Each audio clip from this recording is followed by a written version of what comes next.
Olá, boa noite. Hoje é quinta-feira, dia 30 de maio. O Link Espírito Santo está começando. Veja agora o que é destaque no nosso programa de hoje. Integrantes de um grupo criminoso que roubou R$600 mil de um banco de Guarapari são presos. No dia sem imposto, produtos nas lojas ficam até 70% mais baratos. Assassino do ex-governador Gerson Camata é ouvido pela primeira vez em audiência sobre o caso. E ainda, no estúdio, eu recebo um jurista para falar sobre o projeto de lei aprovado por vereadores da Serra que impede que condenados à Lei Maria da Penha atuem na Prefeitura e na Câmara do município. E tem as notícias de outras regiões do estado. Isso e muito mais é agora. É aqui no Link Espírito Santo.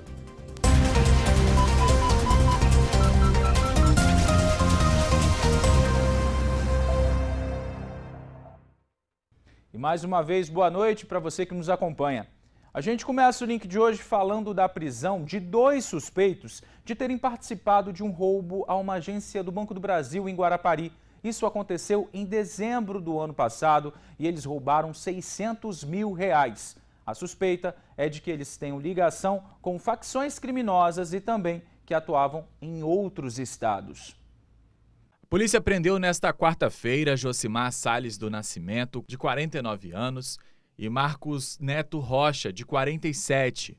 Os dois fazem parte de um grupo que roubou R$600 mil de uma agência do Banco do Brasil em Guarapari no ano passado. Este vídeo é do dia 8 de dezembro de 2018, data do roubo. São 7 da noite e os criminosos já estão dentro da agência bancária, se preparando para arrombar o cofre. A ação durou 4 horas e o resultado foi esse. Eles entraram pelos fundos do Banco do Brasil com uma Fiorino, romperam o gradil, quebraram parte da janela e adentraram pela cozinha do estabelecimento bancário. 2 foram para a sala de cofre e 1 foi para a sala online, como chamamos, que é onde está o cabo de alarme e o vídeo monitoramento. Eles cortaram esses cabos para que houvesse poucas imagens e também para que o alarme não tocasse, enquanto os outros trabalharam no cofre por aproximadamente 3 horas. A prisão ocorreu em um sítio em Vila Velha. Segundo o delegado, eles planejavam novas ações e levavam uma vida de luxo. Eles tinham como arcar com tais regalias. Eles estavam no sítio, que tinha uma casa de 2 andares, tinha piscina, tinha churrasqueira, tinha uma área ampla, tinha cavalos de raça. A polícia chegou até os criminosos a partir de investigações de um roubo à carga que aconteceu no dia 5 de dezembro em Colatina, no noroeste do estado. O caminhão foi interceptado em Minas Gerais. Dentro dele, além da carga roubada, a polícia encontrou R$22 mil em moedas de 1 centavo que pertenciam ao Banco do Brasil de Guarapari. No dia 10 de dezembro, ou seja, 2 dias depois do furto do Banco do Brasil, foi apreendida essa carga no município de Leopoldina, Minas Gerais. Junto dessa carga tinha R$22 mil em moeda de 1 centavo. Nós apuramos que essa quantia, essas moedas, essa quantidade de moedas de 1 centavo, só teria na agência do Banco do Brasil de Guarapari.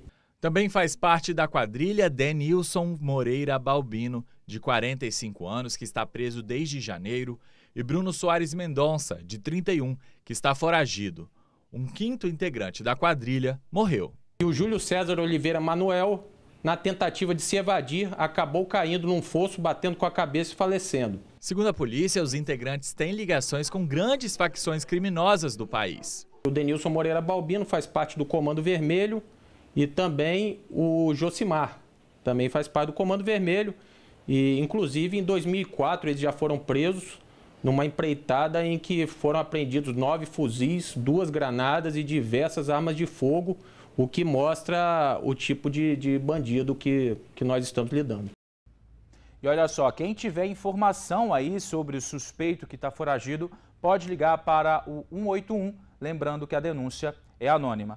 Bom, vamos mudar de assunto agora. Até hoje, nesses 5 primeiros meses do ano, nós brasileiros trabalhamos só para pagar impostos. Hoje, no dia sem imposto, lojistas decidiram retirar a cobrança de alguns produtos e os descontos, gente, chegam até 70%.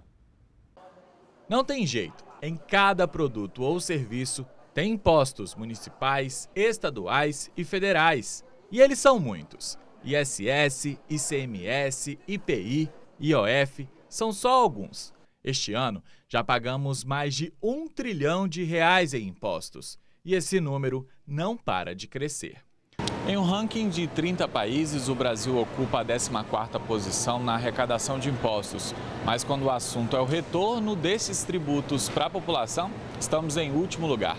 O brasileiro trabalha 153 dias todos os anos só para pagar impostos. E pagar tantos tributos e não ter retorno não deixa ninguém satisfeito. Triste é isso, que a gente não tem esse retorno. Se esse dinheiro fosse investido para a saúde, para a população carente, para alimentar esse povo que tem necessidade realmente, a gente ficaria até satisfeito. Não tem como. A gente só paga e não vê nada de volta, entendeu? A gente não vê boas escolas, bons postos médicos, você não vê nada disso. Se a gente pagasse mais imposto, se tivesse retorno em educação, em saúde, segurança, é o que nós precisamos, seria bom. E a população reclama com razão. 42% do nosso salário vão para os impostos. Há 13 anos, a Câmara de Dirigentes Lojistas promove em todo o país o Dia Livre de Impostos. Numa loja montada em um shopping de Vitória, diversos produtos foram expostos com preços com descontos. Quando elas chegam aqui na loja e veem que tem produtos até 60%, 70% de imposto, as pessoas se chocam, porque não acreditam que aquilo todo é imposto. Acham que o produto é caro porque o empresário ou porque o produtor, né, fez um produto muito mais caro do que ele é. E, na verdade, mais da metade ficou só para o governo. A carga tributária alta impacta nos mais pobres e dificulta o crescimento do país. Uma pessoa que recebe R$1.000 por mês, R$420 dela fica só para pagar imposto. Então, assim, ela poderia consumir mais, poderia ter um poder de compra maior se a gente tivesse uma carga menor tributária. Bom, nós vamos para um rápido intervalo e na volta você confere mais notícias desta quinta e também vamos falar sobre um projeto de lei aprovado na Serra que quer impedir que condenados à Lei Maria da Penha exerçam cargos na Prefeitura e também na Câmara do município. É daqui a pouco. Link Espírito Santo, sempre ligado em você.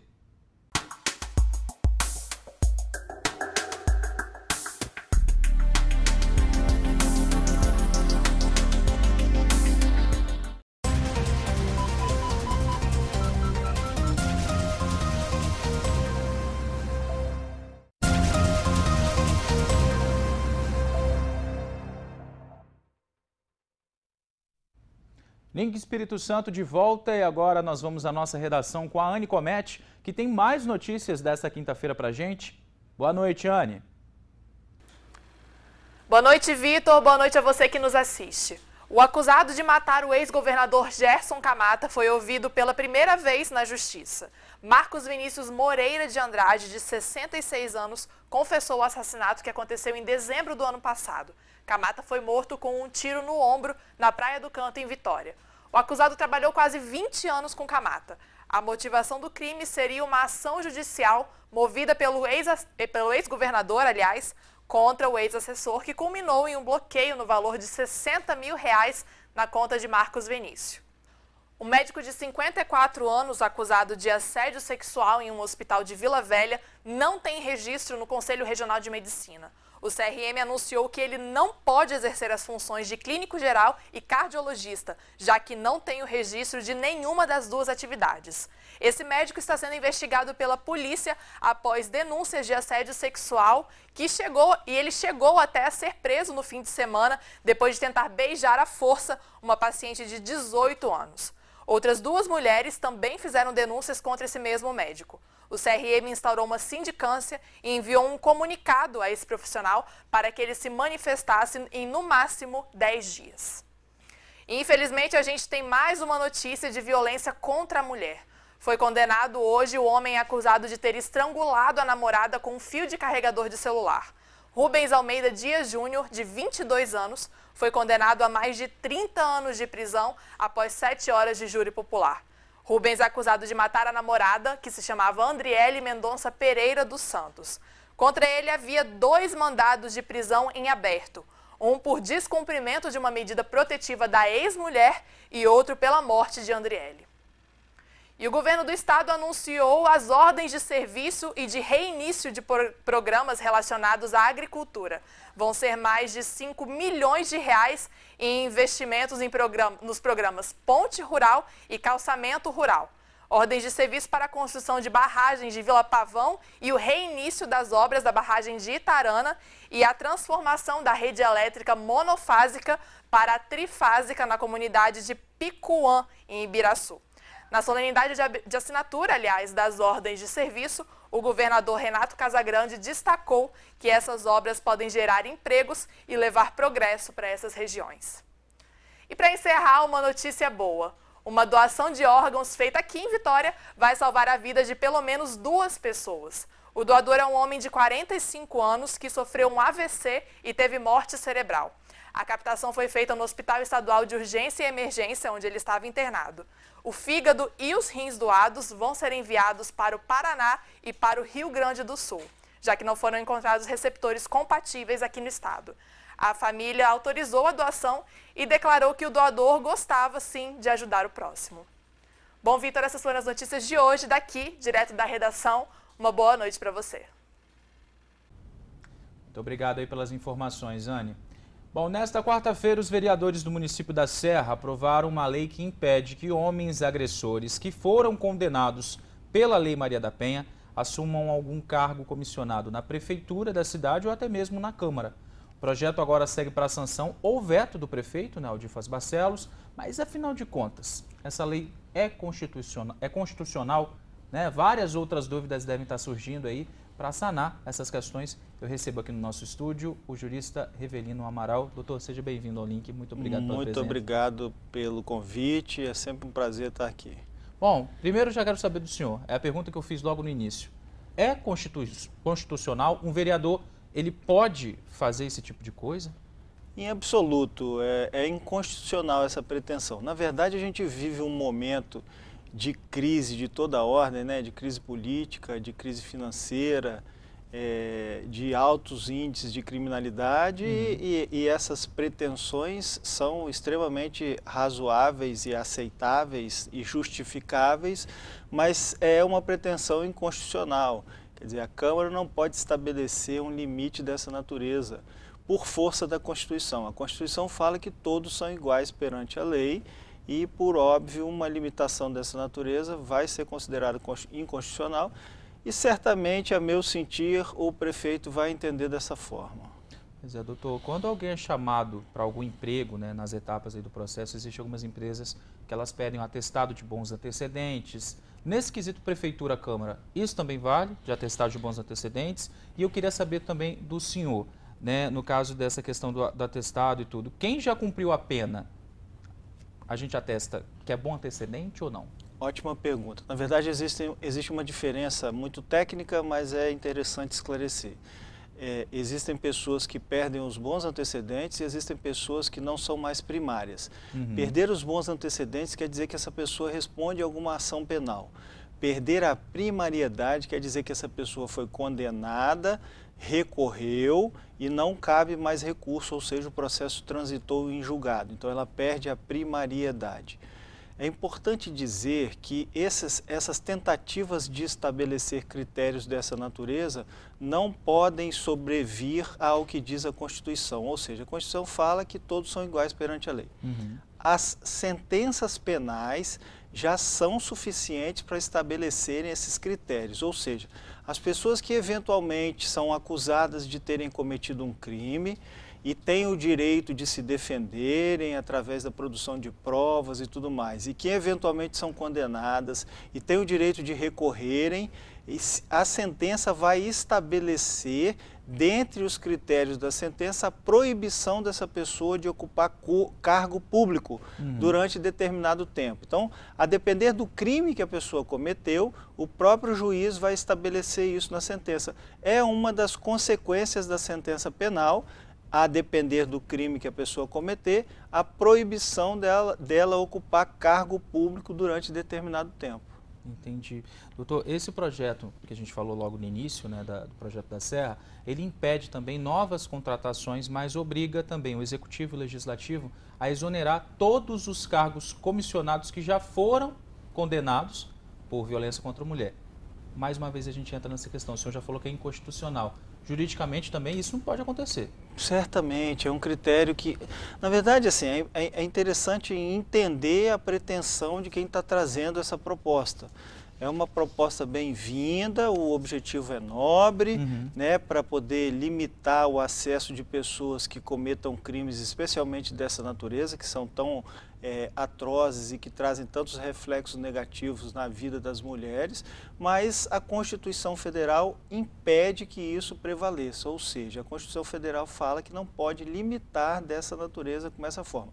As sentenças penais que podem fazer e produzir esse resultado, quer dizer, um dos efeitos da condenação pode ser o impedimento da pessoa de ocupar cargo público por determinado tempo. E o juiz que vai estabelecer isso, depois de ouvir da produção da prova, depois de ouvir as testemunhas, de produção de todas as provas, de possibilitar as pessoas de se defenderem, se defenderem amplamente, ele pode, no entender dele, estabelecer uma das consequências, como essa consequência, por exemplo, de não poder ocupar cargo público, de não poder concorrer a nenhum cargo público, né? Quer dizer, um dos efeitos da condenação pode ser esse. Entendi. No caso, se porventura, doutor, o prefeito ele sanciona essa lei, o que pode acontecer? Alguém pode entrar com alguma ação, pode pedir inconstitucionalidade, isso pode acarretar algum problema, até mesmo para a cidade? Qualquer pessoa pode postular essa inconstitucionalidade da lei, mas eu acredito que o prefeito vai perceber, ele é muito bem assessorado e certamente vai perceber. E só para reforçar, um dos efeitos da condenação é a perda dos direitos políticos, quer dizer, as pessoas não poderem votar nem ser votadas. Os meus alunos até brincam, falam, não votar eu acho até bom que eu não vou precisar ir lá, vou à praia e tudo mais. E não ser votado, não vou me candidatar a nada, não tem problema nenhum. O fato das pessoas perderem os direitos políticos vai implicar na pessoa não poder tirar passaporte, vai implicar no bloqueio do seu CPF, por exemplo. Então, na verdade, essa perda dos direitos políticos gera um prejuízo que as pessoas, às vezes, não conseguem alcançar, mas um prejuízo de grande monta. Pois é, a gente falou aí da violência contra a mulher, que é algo grave no Estado, está acontecendo o tempo todo a gente está noticiando.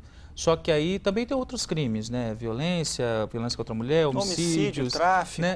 estupro de vulnerável, né? Quer dizer, na verdade, assim, a sociedade ela evolui a passos largos, os crimes evoluem a passos largos e, infelizmente, o legislador ele não consegue alcançar essa evolução dos crimes e da sociedade, ele fica tentando alcançar. Então, infelizmente, acontece, a gente está vivendo efetivamente um momento de crise política, de crise financeira, de crise econômica e especialmente de aumento de índice de criminalidade. E você reduz índice de criminalidade com a aplicação de políticas públicas, gerando emprego, renda e dignidade para as pessoas. Exatamente, eu ia entrar nesse assunto com o senhor. Tipos de lei como essa, já que é inconstitucional, mas se for aplicado esse tipo de pensamento em uma empresa, essa empresa ela vai acabar tirando a oportunidade dessa pessoa mostrar que ela se ressocializou, que ela pode conviver em sociedade, né? Na verdade, as sentenças penais têm 3 objetivos: punir, ressocializar e prevenir. Punir quer dizer, você cometeu um erro, você precisa ser punido. Ressocializar, a gente precisa dizer para essa pessoa, olha, você errou, você precisa reaprender a viver em sociedade.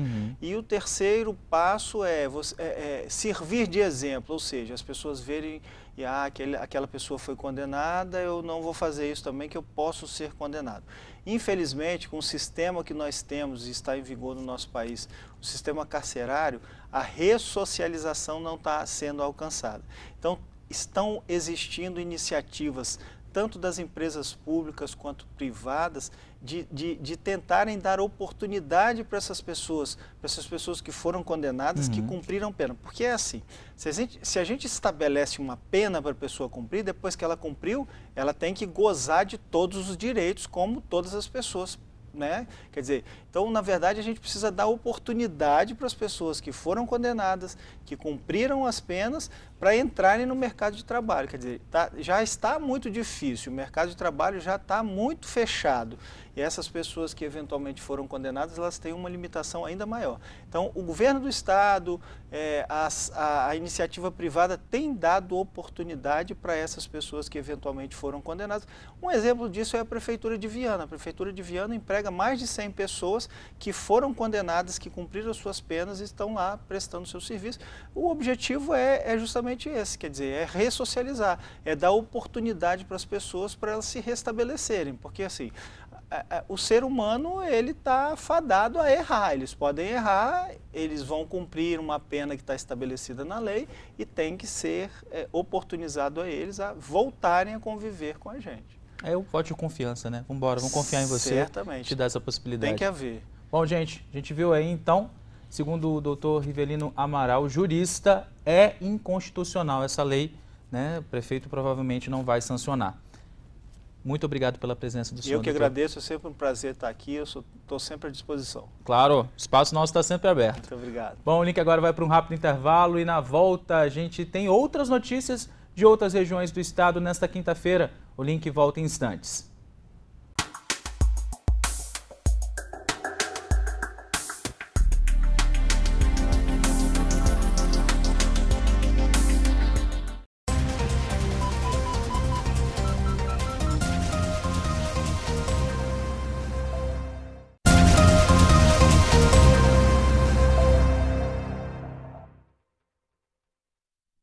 O Link Espírito Santo está de volta e agora nós vamos conferir outras notícias de outras regiões do estado desta quinta-feira.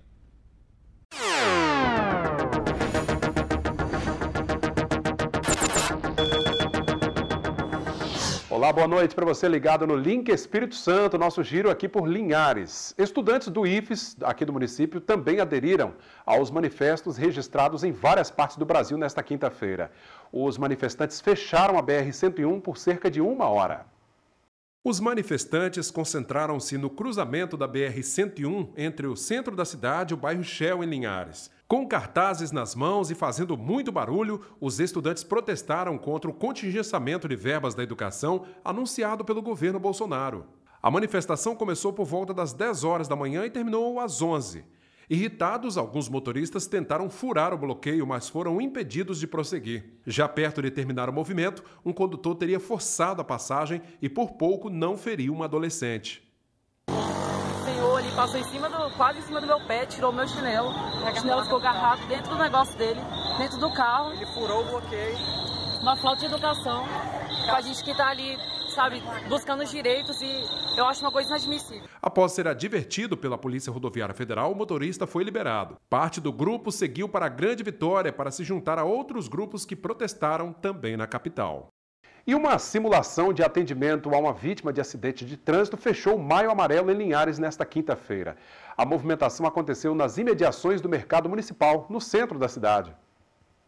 A movimentação logo pela manhã nas proximidades do Mercado Municipal, no centro de Linhares, chamou a atenção de quem passava pelo local. A cena de um condutor preso às ferragens serviu para mostrar como é o trabalho de resgate e a mobilização que as equipes de socorro precisam fazer em caso de acidentes. A importância da ação é conscientizar as pessoas, para estarem vendo aí nessa simulação o que traz um acidente de trânsito, todo o transtorno, tanto para a vítima como para a sociedade, sempre buscando a conscientização das pessoas para que evitem aí, o desrespeito às leis de trânsito, para que isso não venha acontecer. O Corpo de Bombeiros destacou a importância de se passar a correta informação sobre o local e circunstâncias de acidentes ao acionar as equipes de resgate. O mais correto a ser feito é você chegar no local, verifica a cena, não tenta fazer alguns procedimentos que você não conhece, porque você pode estar machucando a vítima, ela pode ter lesão cervical, ela pode ter hemorragias, e você tentar retirar pode prejudicar ou causar um novo acidente para a vítima. Então chega no local, verifica, vê quais são os níveis vitais dela, tenta dar o suporte necessário sem mexer muito a vítima, tenta ver se está vazando combustível, que esse combustível pode gerar ignição, a ignição vai pegar fogo no carro, se tem risco de eletricidade. Então tem que verificar tudo isso e tentar chamar o suporte necessário. Em Linhares, o Maio Amarelo contou com blitz, abordagens em cruzamentos, palestras, distribuição de panfletos e ações voltadas para o público infanto-juvenil. É uma campanha muito importante. Segundo o Departamento de Trânsito do município, as ações de educação para o trânsito continuam ao longo do ano. Isso porque Linhares, infelizmente, registra um alto índice de acidentes de trânsito, principalmente nos cruzamentos dentro dos bairros da cidade. Na edição passada, nós falamos sobre a liderança de Linhares no ranking de geração de emprego no Espírito Santo. Em entrevista à Rede Sim, nesta quinta-feira, o prefeito Guerino Zanon comentou esses dados.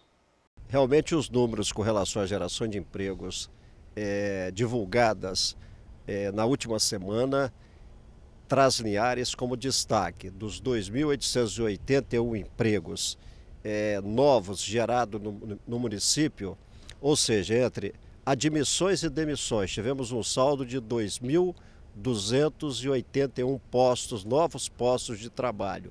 Linhares contribuiu com 1.041, é um número bastante significativo, corresponde a 40% de todo o saldo positivo na geração de emprego que foi gerado no Espírito Santo. Isso nos deixa bastante felizes. No passado nós tínhamos o agronegócio, a agropecuária sempre como uma grande geradora de emprego. Continua ainda, né? Mas também vemos agora a indústria de transformação se colocando como um fator importante de desenvolvimento no nosso município. Quase 700 desses 1.041 empregos foram gerados por esses dois segmentos. E queremos diversificar mais. Queremos ver o nosso comércio gerando empregos, o turismo, e tenho certeza que logo, logo vamos conseguir esse objetivo. Os incentivos que temos são os mesmos que os 28 municípios colocados na região da Sudene possuem. O que nós temos feito? Nós temos percorrido esse país afora, fazendo o convencimento do empresariado nacional de que essa região, particularmente Linhares, é um bom local para se expandir os negócios e temos conseguido sucesso.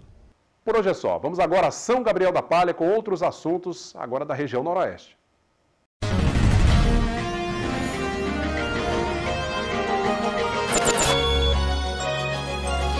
Boa noite. A queda na produção do coco verde diminui depois do verão e comerciantes sentem dificuldade para encontrar o produto. Todo ano a história se repete. No verão, a demanda no comércio do coco verde aumenta e, com isso, o preço dispara. Com a chegada do inverno, a procura pela fruta diminui. Mesmo assim, os pequenos comerciantes que fazem a venda do produto sentem dificuldade para encontrar a fruta. O engenheiro agrônomo do Incaper de São Gabriel da Palha, João Luiz Perini, explicou por que isso acontece. Bom, primeiro que exatamente esse é o maior erro do produtor. Ele vai querer cuidar da lavoura na época que o preço está melhorando, que é a época do verão, né? No final de novembro, dezembro, janeiro até março. E nessa época ele tem que ter já a produção, já não adianta. Então ele tem que cuidar dessa lavoura no inverno, agora nessa fase que a gente chama de uma sazonalidade onde o preço está bem baixo, né? Para quando ele chegar lá em novembro, dezembro, janeiro, ele ter como atender o mercado. Às vezes acontece do produtor tratar da lavoura na época certa, mas quando chega dezembro, janeiro, fevereiro, que é o verão, que teoricamente seria o maior consumo dessa fruta, chove muito e ali você não tem colocação no mercado. Aí ele acaba perdendo a produção. Então, todo ano ele tem esse problema que, às vezes, ele tem que, inclusive, chegar na época do dezembro, janeiro, arrancar a produção de coco, jogar fora, porque está chovendo muito e não tem mercado. Com o abandono das lavouras do coco verde, o produto fica escasso no mercado. Os produtores focam mais no cultivo do café e também da pimenta do reino. O senhor João Perini também falou sobre as soluções que os produtores podem buscar para manter a produtividade o ano inteiro. O produtor ele tem que fazer, na época do preço baixo, ele tem que dar os tratos mínimos que ele dá na lavoura para não deixar a lavoura enfraquecer ou a lavoura perder a capacidade produtiva. O problema que está acontecendo é que ele abandona totalmente a lavoura dele e a lavoura perde a capacidade produtiva. Quando ele quer recuperar, normalmente vai levar aí um período mais longo para ele conseguir recuperar essa capacidade produtiva. E, normalmente, quando ele recupera a capacidade produtiva, o preço despencou no mercado. E ali ele já se sente desanimado novamente. Então, ele nunca consegue, ele não consegue enxergar isso. O coco, se você abandonar, a capacidade produtiva dele cai. Para ele recuperar essa capacidade, vai levar, na pior das hipóteses, 2 anos para ele recuperar essa capacidade produtiva. Outro fator que preocupa é o uso excessivo de agrotóxicos nas lavouras do coco verde. Quando o valor do produto aumenta no mercado, o produtor tenta potencializar e agilizar o crescimento do fruto com o uso irregular de defensivos agrícolas. Primeira coisa, né, que o produtor tem que se conscientizar de que ele está produzindo alimento. E alimento, você não pode envenená-lo. Infelizmente, os produtos que se usam nessas lavouras para controle de pragas e doenças são produtos altamente perigosos e, principalmente, são produtos que não são registrados para a cultura, o que a lei proíbe. É totalmente proibido o camarada usar um produto que não é indicado para a cultura do coco. Tem que estar registrado no Ministério da Agricultura. Um dos fatores que contribuiu para São Gabriel da Palha perder espaço na lavoura de coco foi isso. Tá? Usava-se venenos absurdos, né? E fizeram análise dessa água de coco e constatou contaminação. E o mercado desistiu de São Gabriel da Palha, a verdade foi essa. Então, a primeira coisa que tem que se fazer é o produtor se conscientizar de que ele não pode envenenar todo mundo do jeito que aconteceu muito tempo ali. Essas foram as notícias aqui de São Gabriel da Palha. Vamos seguir agora com mais informações de Colatina.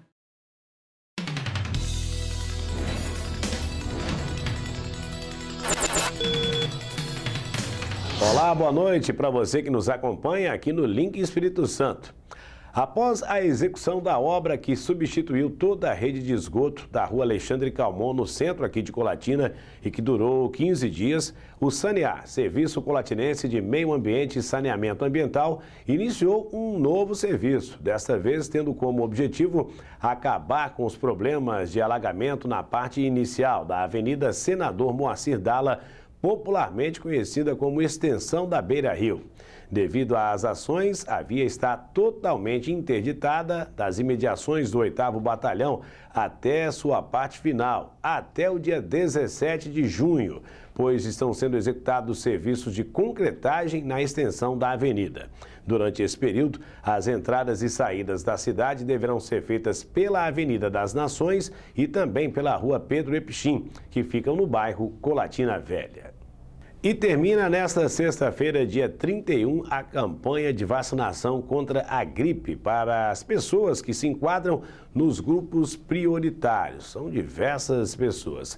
E nós vamos conhecer agora como está a situação dessa campanha aqui em Colatina, onde até ontem mais de 35 mil pessoas haviam sido vacinadas. Quem traz as informações é a repórter Tainara Lebac, que conversa com a coordenadora de imunizações aqui do município. E para fazer esse balanço, aqui comigo a coordenadora municipal de imunizações, Deisiele Fornaciari. Para começar, Deisiele, Colatina conseguiu atingir a meta estipulada pelo Ministério da Saúde. Quantas pessoas foram vacinadas aqui no município? Sim, nós atingimos a meta, preconizada pelo Ministério da Saúde. O Ministério preconiza no mínimo 90% de cada grupo prioritário. O município conseguiu atingir todos os grupos prioritários com uma adesão até superior à meta mínima preconizada pelo Ministério da Saúde. Teve algum grupo com maior adesão ou com menor adesão aqui em Colatina? O grupo dos idosos, nós tivemos uma adesão muito boa. Nós já estamos com mais de 100% dos nossos idosos vacinados. E o grupo que nós tivemos um pouquinho mais de dificuldade foram as crianças de 6 meses a menores de 6 anos, Foi o último grupo que nós conseguimos atingir a meta, mas nós já atingimos a meta, meta mínima de 90%, atingimos na terça-feira e agora a gente já ultrapassou essa meta. Pode haver prorrogação dessa campanha ou não? O Ministério da Saúde informou ontem, por meio de nota técnica, que não há previsão para prorrogar a campanha. Então, a nossa campanha encerra-se mesmo nessa próxima sexta-feira, dia 31.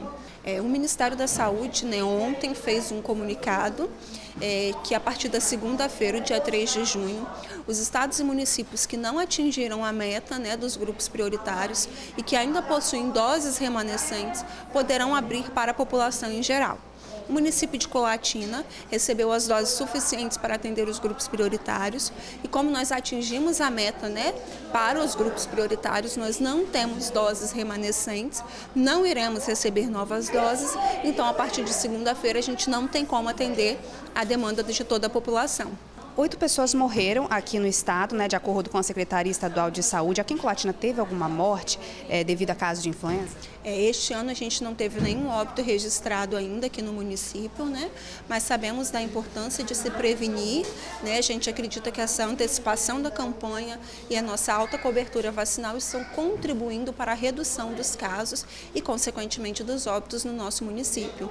É grave, né? É preciso se vacinar, as pessoas devem procurar se ainda não se vacinaram. Sim, é extremamente importante que as pessoas que acompanham os grupos prioritários determinados pelo Ministério da Saúde, que ainda não receberam a vacinação, procure, né, hoje e amanhã, para que a gente possa imunizar, né, essas pessoas e evitar qualquer complicação. São essas pessoas? O grupo prioritário, né, determinado pelo Ministério da Saúde são as crianças de 6 meses a menores de 5 anos, as gestantes, as mulheres até 45 dias pós-parto, os idosos acima de 60 anos, os trabalhadores da área de saúde, os portadores de doenças crônicas. Quem ainda não se vacinou tem até amanhã para procurar, né, a vacina, ficar imune. Onde procurar? É aqui na Secretaria de Saúde, de 8 às 3, na Unidade de Saúde do bairro São Silvano, São Pedro, Ayrton Senna, Honório Fraga. Então, muito obrigada, Deise, pelas suas informações. A campanha de vacinação contra a gripe está acabando, vai até amanhã, mas ainda dá tempo de ficar imune e se proteger. Eu volto agora ao estúdio. Ok, obrigado, Tainara, que conversou aí com a coordenadora municipal de imunizações aqui de Colatina, também atingindo a meta nessa campanha de vacinação contra a gripe. Essas são as informações aqui de Colatina. Voltamos agora à Vitória.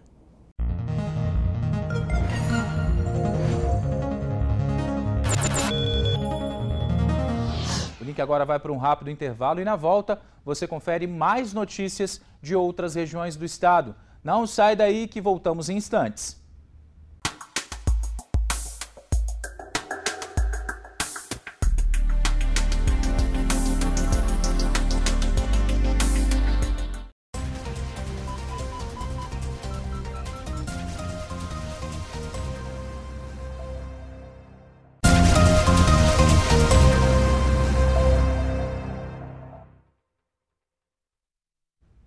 Link de volta e a gente continua o nosso giro por outras regiões do estado com mais notícias dessa quinta.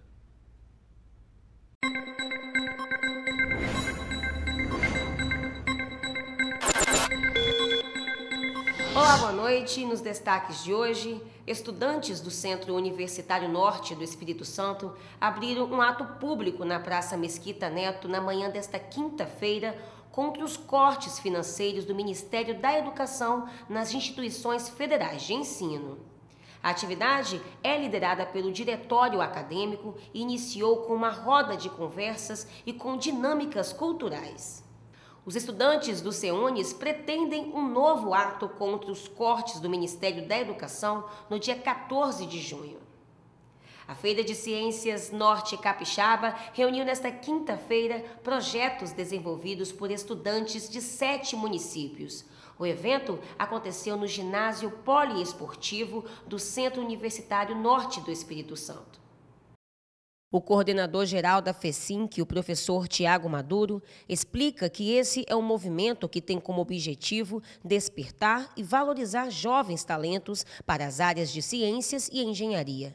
E acrescenta que a FECINC faz parte de uma rede de feiras de ciências que se estende pelo Brasil e outros países, possibilitando aos alunos expositores novas oportunidades de intercâmbios científicos e culturais. O maior objetivo da FECINC é aproximar professores e alunos e oportunizar para os alunos a exposição daquilo que é uma das últimas etapas do desenvolvimento de um projeto desenvolvido a partir do método científico ou de engenharia. Então o aluno que está aqui, ele passou meses pensando como resolver um problema, alguns identificaram hipóteses, tentaram resolvê-las e trouxeram os resultados para fazer um grande ensaio do que é a divulgação científica pré-universitária. A feira conta com a participação de estudantes de São Mateus, Montanha, Linhares, Santa Maria de Jetibá, Colatina, Serra e Guarapari. Esses alunos vieram da cidade de Montanha. e falam animados sobre a feira. É muito legal, né? A gente sai de longe para vir aqui aprender coisas novas. Muito legal, né? Eu gostei das robóticas, muitas coisas legais. Eu gostei muito, a gente veio de longe para conhecer esse paraíso de coisas. Então o que eu mais gostei foi lá do avião, né? Muito legal. E a robótica. Eu mais gostei das bancadas de robótica, mas tudo tá legal. Vanessa já participou como estudante do Instituto Federal em várias feiras de ciências. Hoje, ela volta como avaliadora e destaca a importância destes eventos em sua vida. A participação de eventos científicos assim, é bem engrandecedora. Assim. Durante todas as etapas da metodologia científica, a gente estuda bastante e a gente trabalha muito a vivência de mundo, o entendimento das coisas que a gente está fazendo. Durante a feira, o visitante pôde interagir com projetos desenvolvidos por alunos de ensino fundamental e médio de 7 municípios capixaba. Também estão expostos vários outros trabalhos de pesquisa e extensão desenvolvidos por professores e alunos. Para esta estudante de eletroquímica da cidade de Guarapari, foi uma grande surpresa. Um pouco diferente, né? Até porque eu faço um curso mais de exatas e aí todo mundo vê o meu trabalho e acha um pouco estranho eu fazer um trabalho de sociologia. Mas é muito isso de pensar um pouco fora da caixinha, sabe? A gente, como Instituto Federal, a gente tem o dever de investigar a sociedade, sabe? Trazer a ciência para o mundo real, trazer para a sociedade. E a gente tentou fazer muito isso com um projeto de investigar a realidade de algumas pessoas, o trabalho delas, tentar trazer isso para a nossa realidade, sabe? Uma coisa que às vezes está meio afastada, a gente tentou aproximar. Dentre os 22 projetos apresentados na feira, estas estudantes da Escola Erinéia Lima de Guriri criaram um sistema alternativo de tratamento de água. O objetivo do nosso trabalho é mostrar que isso aqui pode ser ampliado numa cidade, tanto num bairro como Guriri, quanto numa cidade grande como São Mateus todo. E nós também teremos 3 pontos positivos com esse projeto: a geração do gás, o reaproveitamento da água e também a biomassa. Ela pode ser utilizada como a matéria orgânica, ela pode ser utilizada como adubo para qualquer tipo, para residência ou também para uma roça, um sítio. A Feira de Ciências Norte Capixaba termina na tarde desta sexta-feira. E por hoje é só, vamos agora até o município de Aracruz.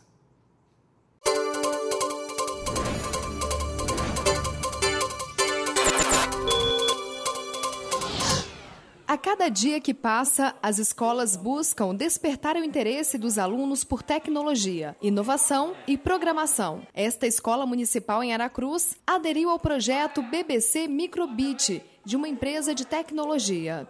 Esse projeto é incutir noções de programação nos meninos, visando o desenvolvimento da educação 4.0 no país. A educação 4.0 é uma modalidade de educação onde vai priorizar o fazer do aluno, onde vai priorizar o trabalho coletivo, vai utilizar as parcerias e o aluno desenvolver a cultura maker, ou seja, ele mesmo ser o protagonista do aprendizado dele. Aracruz é o primeiro município do estado e o 30º do país a desenvolver o projeto, que terá duração de 3 meses. A escola piloto é a EMF Placidino Passos, onde 40 alunos do 6º ano estão tendo uma aula por semana durante 3 meses. Junto com o material veio esta placa programável, e nesta placa programável ela tem uma série de facilidades, que é onde a gente vai trabalhar as noções de programação. Ela é toda feita no computador, e do computador depois ele faz toda a programação e baixa novamente como se fosse um pendrive normal, e o programa volta para cá e ele consegue fazer a execução dos programas dele. O aluno Lielton preferiu desenvolver seu trabalho pelo aplicativo no celular. Minha placa eu programei para falar algumas coisinhas básicas, não tem?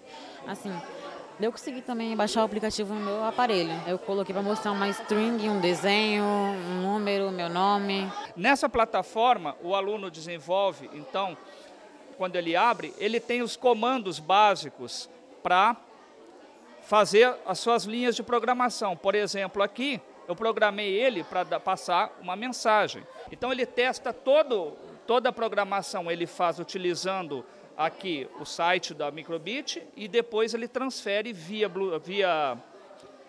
como se fosse um pendrive para a placa. A diretora da escola falou sobre os benefícios do projeto e a importância para o desenvolvimento da educação desses jovens. A sala de aula ela já tem ela é cinquentenária.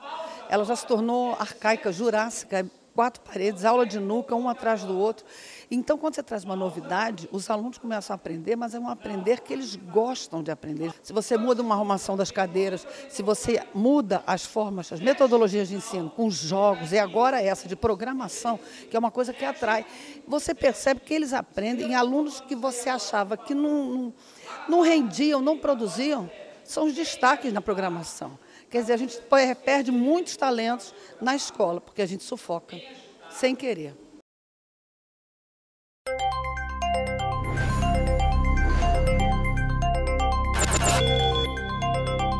Olá, e a gente continua com o nosso giro de notícias. Olha, o mês de maio foi escolhido para serem intensificados os trabalhos quanto à segurança no trânsito. E na manhã desta quinta-feira, aqui em Cachoeiro, teve ação na Praça Jerônimo Monteiro, tudo para marcar o final da campanha Maio Amarelo.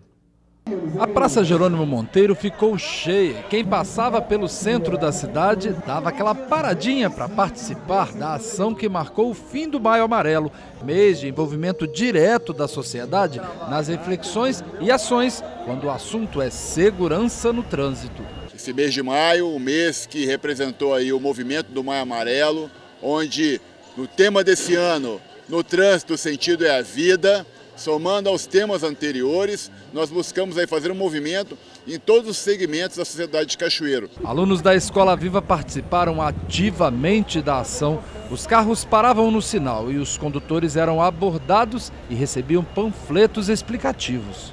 Os nossos alunos são os futuros condutores, eles que estarão dentro de pouco tempo nas nossas vias. Então, todo esse trabalho educativo com eles faz com que, quando motoristas, eles sejam mais conscientes da sua responsabilidade. Eu aprendi que daqui para frente, no meu futuro, eu já vou ter um pensamento melhor, já vou poder ter uma ideia de como se comportar no trânsito.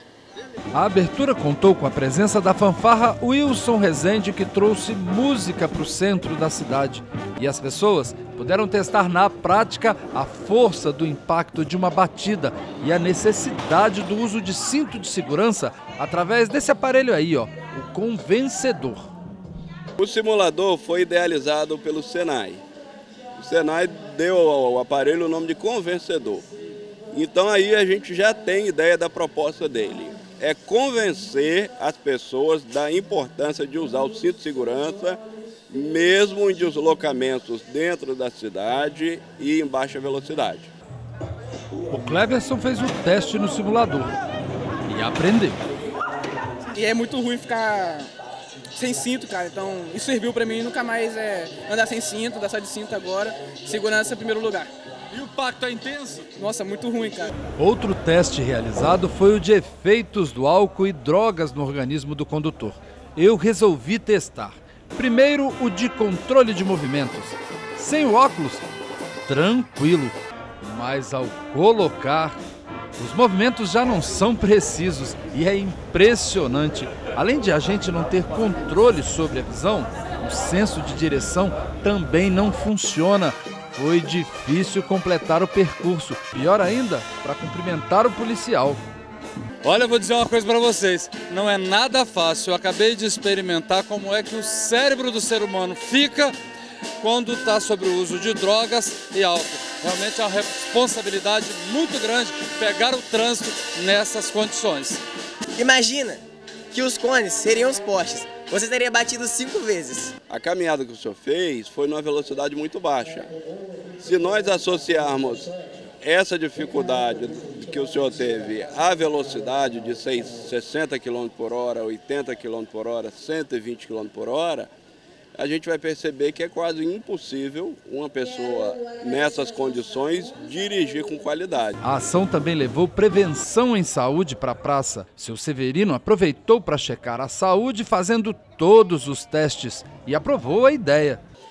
Tudo que vem instruir a população, principalmente começando das crianças, é bom. Instruir tudo é bom, porque as pessoas ficam mais conscientes, é responsabilidade, porque o trânsito precisa primeiramente de educação. Foi um trabalho que nós conscientizamos as pessoas que cada um tem que fazer sua parte para a gente ter um trânsito melhor.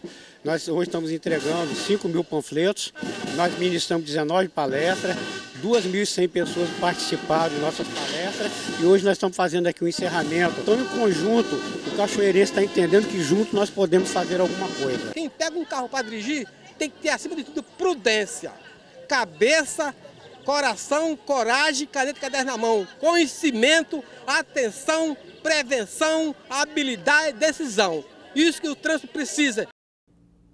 Pois é, olha, bom é que as ações por um trânsito melhor e mais seguro não fiquem somente no mês de maio, não é verdade? De Cachoeiro, voltamos à Vitória.